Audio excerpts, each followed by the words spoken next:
profit. ලාභය අලුතින් නිර්වචනය කරන්නේ මෙන්න මෙහෙමයි. P for people centric.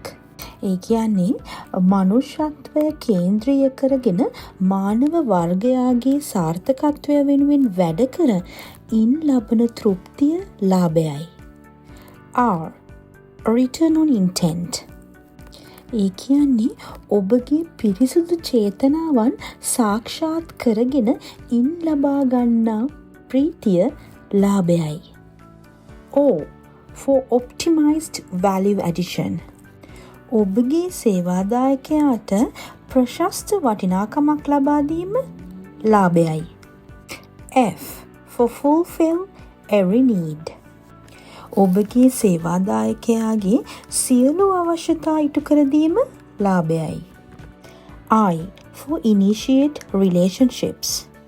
වැඩි දියුණු වූ පාරිභෝගික සම්බන්ධතාවය ලාභයයි. T. For timely delivery. නියමිත වේලාවට භාණ්ඩ හා සේවා සැපයීමෙන් ලබන තෘප්තිය ලාභයයි. ඔබගේ ව්‍යාපාරයත් ලාභ ලබන්නේ මේ ආකාරයෙන්ද?